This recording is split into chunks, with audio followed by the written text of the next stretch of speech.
ሰበር ዜና አምስት ከፍተኛ የመንግስት ባለስልጣናት በፖሊስ ቁጥጥር ስር መዋላቸው ተሰማ። ለውጊያ የተዘጋጀው ሰራዊት አልዋጋም በማለት አመጽ መጀመሩ ተነገረ። የአክብሮት ሰላምታችን በያላችሁበት የዓለም ዳርቻ ሁሉ ይድረሳችሁ። የተወደዳችሁ የኢትዮ ፖስት ሚዲያ ቤተሰቦች እንደምን አላችሁ? አዳዲስና ወቅታዊ ሰበር መረጃዎችን ይዘንላችሁ መጥተናል። በቅድሚያ አበይት ነጥቦችን በማስተዋወቅ እንጀምራለን። አምስት ከፍተኛ የመንግስት ባለስልጣናት በቁጥጥር ስር መዋላቸው ተሰምቷል። ገዢው የብልጽግና ፓርቲ ሰባተኛውን ሀገር አቀፍ ምርጫ ባሸነፈበት ማግስት ከሙስናና ብልሹ አሰራር ጋር በተገናኘ ጠንካራ እርምጃ እንደሚወስድ ባስታወቀበት ማግስት በርካታ ባለስልጣናትን ከስልጣን ማስወገድ መጀመሩን ተገልጿል። ከሙስና ወንጀልና ከብልሹ አሰራር ጋር በተገናኘ የተጠረጠሩ አምስት ከፍተኛ የመንግስት ባለስልጣናት ከስልጣን ተባረው በአዲስ አበባ ከተማ በፖሊስ ቁጥጥር ስር መዋላቸው ከፍተኛ መነጋገሪያን ፈጥሯል። ከስልጣናቸው የተሰናበቱ ከፍተኛ ባለስልጣናት ስምና ዝርዝርም ይፋ ተደርጓል። በዘገባችን በዝርዝር እናስደምጣችኋለን። በሌላ ሰበር መረጃ ለውጊያ የተዘጋጀው ሰራዊት አልዋጋም በማለት አመጽ መጀመሩ ተነግሯል። በፌደራል መንግስቱና በህወሓት ኃይሎች መካከል ያለው የዲፕሎማሲ ገመድ ተበጣጥሶ ወደ ወታደራዊ ፍልሚያ ለማብራት በተቃረበበት ወቅት ለውጊያ የተዘጋጀው የጦር ሰራዊት አልዋጋም በማለት አመጽ መጀመሩን በተመለከተ ጄኔራሉ አስደንጋጭ መግለጫን ሰጥተዋል። የትግራይ መሪዎች በበኩላቸው ለጦራቸው ክተት ማወጃቸው ተገልጿል። በዝርዝር እንመለከተዋለን። በሌላ በኩል በአምስት ግንባሮች መጠነ ሰፊ ውጊያ መቀስቀሱ ተሰምቷል። መከላከያ ሰራዊቱ በአምስት የተለያዩ ግንባሮች እየተዋጋ እንደሚገኝ ተረጋግጧል። ፋኖና የኦሮሞ ነጻነት ሰራዊት በጋራ በመሆን የመንግስት ኃይሎች ላይ ከባድ ውጊያ መክፈታቸው የተሰማ ሲሆን በአማራ ክልል በጎጃም ደጋዳሞት ኮሎኔሎችን ጨምሮ በርካቶች የተገደሉበት የሞት ሽረት ውጊያም ተከፍቷል። ከምርጫው መጠናቀቅ በኋላ መንግስት በታጣቂዎች ላይ መጠነ ሰፊ ወታደራዊ ዘመቻ ከፍቷልም ተብሏል። በዝርዝር እንመለከተዋለን። በሌላ ሰበር ዜና አሜሪካ ኢራንን መደብደብ መጀመሯ ተሰምቷል። ለሳምንታት ረገብ ብሎ የነበረው የአሜሪካና የኢራን ፍጥጫ ምሽቱን ወደ ከባባድ የአየር ድብደባዎችና ቀጥተኛ ጦርነትም ተቀይሯል። አሜሪካ በኢራን እምብርት ላይ ከባድ ጥቃት ስትፈጽም፣ ኢራን በበኩሏ ለአሜሪካ የህልውና አደጋ የሆነውን አስደንጋጭ ያጸፋ እርምጃ መውሰዷን አውጃለች። ሌላኛው በዝርዝር የምንመለከተው መረጃችን ነው። እነዚህንና ሌሎች በርካታ መረጃዎች በዚህ ሰዓት የመረጃ ጊዜ ወደ እናንተ እናደርሳለን። እንደተለመደው ይህንን ቪዲዮ ላይክ እና ሼር በማድረግ ጀምሩት። ሀሳብ አስተያየቶቻችሁን በኮሜንት መስጫ ላይ በመጻፍ አብሮነታችሁን ግለጹልን። አሁን ወደ ዝርዝር መረጃዎቹ እናምራ። በቅድሚያም ለውጊያ የተዘጋጀው ሰራዊት አልዋጋም በማለት አመጽ መጀመሩ ተነገረ። በፌደራል መንግስቱና በህወሓት ኃይሎች መካከል ያለው የዲፕሎማሲ ገመድ ተበጥሶ ወደ ወታደራዊ ፍልሚያ ለማምራት በተቃረበበት ወቅት ለውጊያ የተዘጋጀው የጦር ሰራዊት አልዋጋም በማለት አመጽ መጀመሩን በተመለከተ ጄኔራሉ አነጋጋሪ መግለጫን ሰጥተዋል። የትግራይ መሪዎች በበኩላቸው ለጦር ኃይላቸው ክተት ማወጃቸውም ተገልጿል። ቀደም ሲል በትግራይ ኃይሎች ውስጥ ከፍተኛ ወታደራዊ አመራር የነበሩት ሌተናል ጄኔራል ጻድቃን ገብረትንሳኤ TDF በሚል የሚጠራው የታጠቀው የጦር ኃይል ዳግም ወደ ጦርነት ላለመግባት በመሸሽ ላይ እንደሚገኝና አልዋጋም በማለት አመጽ መጀመሩን ተናግረዋል። ጄኔራሉ በትግራይ ክልል የሚገኘውን የህወሓት አመራሮች በጽኑ የኮነኑበትን ይህንን አስተያየት የሰጡት ሰኔ 19 ቀን 2018 ዓ.ም ባደረጉት ንግግር ነው። ጄኔራል ጻድቃን ገብረትንሳኤ እንደተናገሩት ቀደም ሲል በህወሓት ስር ሆኖ ሲዋጋ የነበረው ጦር አሁን ላይ ዳግም ወደ ጦርነት ውስጥ ላለመግባት ምርጫው አድርጎ አመጽ ጀምሯል ሲሉ ሁኔታውን አስረድተዋል። TDF የሚባለው ጦር እየሸሸ ቤቱ ተቀምጧል፣ አልዋጋም ብሏል ያሉት ጄኔራሉ ይህ ውሳኔ በህወሓት መዋቅር ውስጥ ያለውን ከፍተኛ መበታተንና የኃይል መመናመንን የሚያመላክት ነው ብለዋል። ጄኔራሉ በህወሓት መሪዎች ላይ ያላቸውን ከባድ ወቀሳ ሲቀጥሉ በክልሉ ስልጣን ላይ ያሉ አካላት አሁንም የጦርነት አባዜ እንዳለቀቃቸውና ይህንንም የሚያደርጉት ከውጭ ኃይሎች በሚሰጣቸው ትዕዛዝ መሰረት መሆኑን አጋልጠዋል።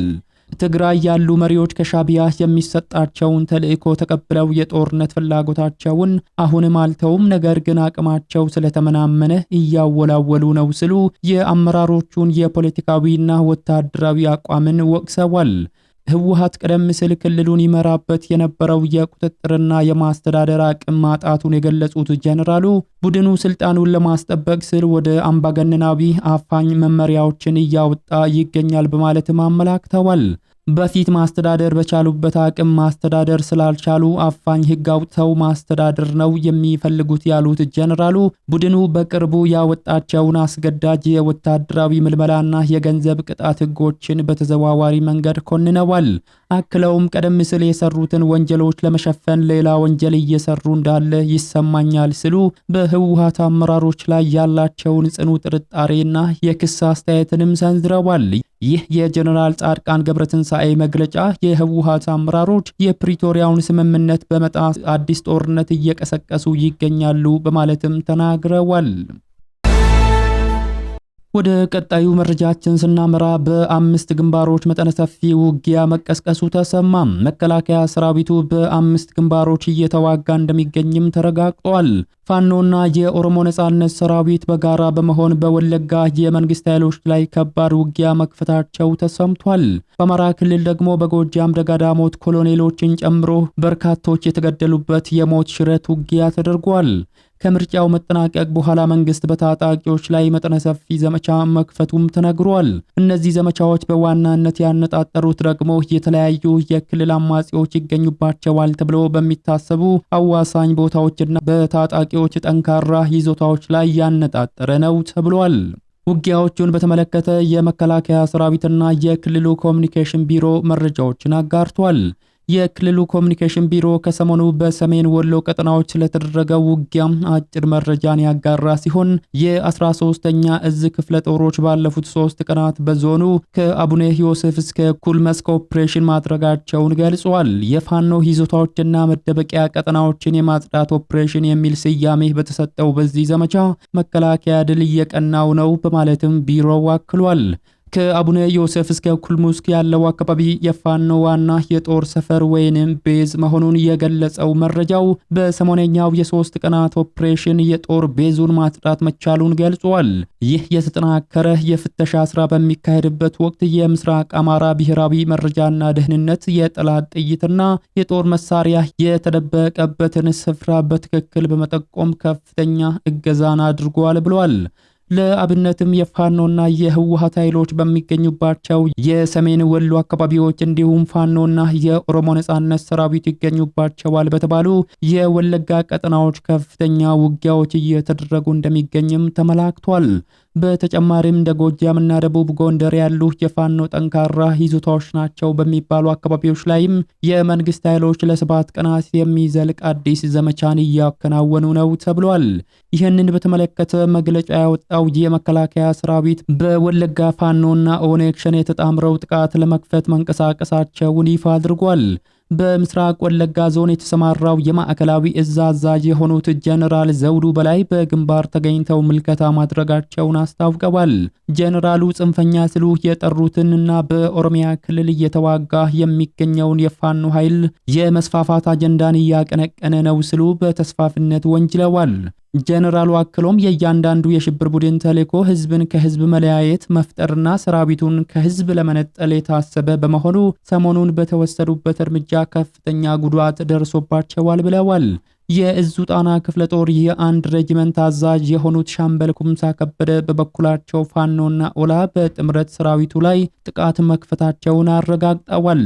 በእንዲህ መልኩ በጎጃም ወሎ፣ ደቡብና ማዕከላዊ ጎንደር እንዲሁም ወለጋ ቀጠናዎች መጠነ ሰፊ ውጊያዎች እየተደረጉ ሲሆን መከላከያ ድል እየቀናው እንደሆነ ሲገልጽ፣ በአንጻሩ ታጣቂዎች ደግሞ ጥቃቶችን እየመከቱ ድል እየተቀዳጁ መሆናቸውን ይገልጻሉ። የፋኖ ታጣቂዎችን ከአማራ ክልል አጠፋለሁ የሚለው መከላከያ ካለፉት ቀናት ወዲህ የበረታ ዘመቻዎችን እያደረገ ይገኛል።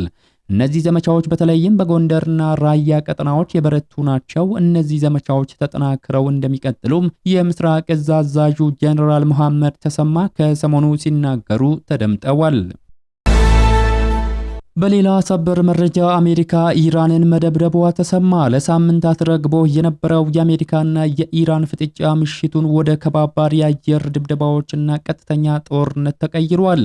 አሜሪካ በኢራን እምብርት ላይ ከባድ ጥቃት ስትፈጽም ኢራን በበኩሏ በአሜሪካ የህልውና አደጋ የሆነውን አስደንጋጭ የአጸፋ እርምጃ መውሰዷን አውጃለች። የአሜሪካ ጦር ሰራዊት ማዕከላዊ እዝ ወይንም ሴንትኮም ባወጣው አስቸኳይ መግለጫ ዓርብ ዕለት ምሽት በኢራን ወታደራዊ ይዞታዎች ላይ ኃይለኛና መብረቃዊ ጥቃት መፈጸሙን አረጋግጧል። የአሜሪካ ጦር ያነጣጠረው በኢራን የውስጥ ክፍል በሚገኙ የሚሳኤልና የድሮጋን ማከማቻዎች እንዲሁም የባህር ጠረፏን በምትቆጣጠርባቸው ቁልፍ የራዳር ማዕከላት ላይ ነው ተብሏል። አሜሪካ ይህንን እርምጃ የወሰደችው የኢራን ጦር ሐሙስ ዕለት አንድ ዓለም አቀፍ የጭነት መርከብ ላይ ለፈጸመችው ጥቃት አስተማማኝ ምላሽ ለመስጠት እንደሆነ ማስታወቁን ቢቢሲ ዘግቧል። የዚህ አዲስ ቀውስ መነሻ በዓለም ንግድ ላይ ትልቅ ተጽዕኖ ያለው የሆርሙዝ ወሽመጥ ነው። ኢራን ጥቃት የሰነዘረችው መርከብ ከተፈቀደው መስመር ውጪ በሆርሙዝ ወሽመጥ ለማለፍ ሲሞክር በመገኘቱ ነው ስል ድርጊቱን ገልጻለች። ነገር ግን አሜሪካ የኢራንን ባህሪ አደገኛና ዓለም አቀፍ የተኩስ አቁም ስምምነቱን የጣሰ ስትል ፈርጀዋለች። ለወራት ተዘግቶ የቆየውና በሁለቱ ሀገራት ስምምነት ተከፍቶ የነበረው የሆርሙዝ ወሽመጥ አሁን በድጋሚ ወደ ከባድ የተኩስ ማዕበልም ተቀይሯል። የኢራን እስላማዊ አብዮታዊ ዘብ ወዲያውኑ በሰጠው መግለጫ ቁጣውን ገልጿል። አሜሪካ የተለያዩ የሐሰት ምክንያቶችን በመደርደር በኢራን የባህር ዳርቻዎች ላይ ጥቃት ፈጽማለች ያለው አብዮታዊ ዘቡ ዝርዝሩን ባይገልጽም በአካባቢው በሚገኙ የአሜሪካ የጦር ሰፈሮችና ይዞታዎች ላይ አስቸኳይና ከባድ የአጸፋ እርምጃ መውሰዱን በይፋ ገልጿል። ኢራን አክላም ባወጣችው መግለጫ ይህ ጥቃት በአሜሪካ በኩል እንደገና የሚደገም ከሆነ ቀጣዩ ምላሻችን ካሁኑ እጅግ የከፋና ምድርን የሚያናውጥ ይሆናል ስትል የመጨረሻ ማስጠንቀቂያዋን አስተላልፋለች። ለወራት ተዘግቶ የቆየው የሆርሙዝ ወሽመጥ በአሜሪካና በኢራን መካከል በተደረሰው ስምምነት ተከፍቶ መርከቦች ከአካባቢው መውጣት መጀመራቸው የሚዘነጋም አይደለም።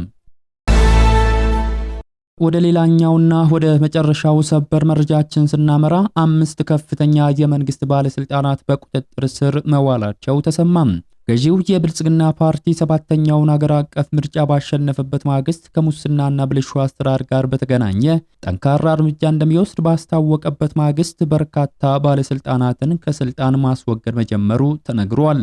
ከሙስና ወንጀልና ከብልሹ አሰራር ጋር በተገናኘ የተጠረጠሩ 5 ከፍተኛ የመንግስት ባለስልጣናት ከስልጣን ተባረው በቁጥጥር ስር መዋላቸው ከፍተኛ መነጋገሪያን ፈጥሯል። በአዲስ አበባ ከተማ የድሆችን ቤት በመቀማት የተጠረጠሩ 5 ከፍተኛ አመራሮች ናቸው ከኃላፊነታቸው የተሰናበቱት። የአዲስ አበባ ከተማ አስተዳደር ለግል ጥቅማቸው ሲሉ ህዝባዊ አደራን በመጣስ ንጹሃን ዜጎችን ከቀበሌ ቤት ያፈናቀሉ የክፍለ ከተማና የወረዳ ከፍተኛ አመራሮች ላይ የማያዳግም እርምጃ መውሰዱን አስታውቋል። በንፋስ ስልክ ላፍቶ ክፍለ ከተማ ወረዳ 5 የተፈጸመው ይህንን የመልካም አስተዳደር እክል ተከትሎ 3 የክፍለ ከተማና 2 የወረዳ በአጠቃላይ 5 ከፍተኛ የብልጽግና አመራሮች ከተሰጣቸው ኃላፊነት መባረራቸው ተነግሯል። ጉዳዩን አስመልክቶ ከተበዳዮች የተገኘው መረጃ እንደሚያመላክተው ከፍተኛ አመራሮቹ ስልጣናቸውን ያላግባቡ በመጠቀም በአቅመ ደካሞች ላይ አስከፊ ድርጊት ፈጽመዋል ተብሏል። ህመምተኛ የሆኑ አረጋውያንን ጨምሮ በርካታ ነዋሪዎችን በውድቅት ሌሊትና በማለዳ በፖሊስና በኮንስትራክሽን ሰራተኞች አስከብበው ንብረታቸውን በየጎዳናው ላይ እንዲበተን ያስደረጉ እነዚህ የመንግስት ሹማምንት ላይ ነው እርምጃው የተወሰደው። ይህ ህገወጥ ድርጊት ሪፖርት የደረሳቸው የከተማ አስተዳደሩ የበላይ ኃላፊዎች ጉዳዩን በአስቸኳይ እንዲጣራ አድርገዋል የተባለ ሲሆን ፍትህ የተነፈጉ ዜጎችም በአስቸኳይ ወደ መኖሪያ ቤታቸው እንዲመለሱ ተደርጓል። መንግስት ቤት ሰርቶ ለድሆች ይሰጣል እንጂ ከቤት ድሃ አስወጥቶ ራሱ የሚገባበት አመራር የለውም ያሉት የክፍለ ከተማው ዋና ስራ አስፈጻሚ አቶ አህመድ ሐሴን ከኃላፊነታቸው የተሰናበቱ ባለስልጣናትን ስምን ከመዘርዘር ተቆጥበዋል። አቶ አህመድ አክለውም በጥፋተኞቹ ላይ አስተዳደራዊ እርምጃ መወሰዱንና ተጠያቂነትን የማረጋገጥ ስራ ወደፊትም እንደሚቀጥል በቁርጠኝነት ተገልጿል። በከንቲባ ጽህፈት ቤት የመልካም አስተዳደር ቅሬታና አቤቱታ ዘርፍ ኃላፊ የሆኑት አቶ አባይነህ አመርጎ በበኩላቸው ህብረተሰቡ መሰል የመልካም አስተዳደር ጉድለቶች ሲያጋጥሙት ለከተማ አስተዳደሩ ጥቆማ በመስጠት ተገቢውን እገዛ ሊያደርግ ይገባል በማለትም አሳስበዋል። የተወደዳችሁ የሚዲያችን ቤተሰቦች ለሰዓቱ ያዘጋጀንላችሁ መረጃዎች የተከታተሏቸውን ይመስሉ ነበር። ከሰዓታት በኋላ በሌሎች አዳዲስ መረጃዎች ዳግም እስከምንገናኝ በያላችሁበት መልካሙን ሁሉ ተመኘን።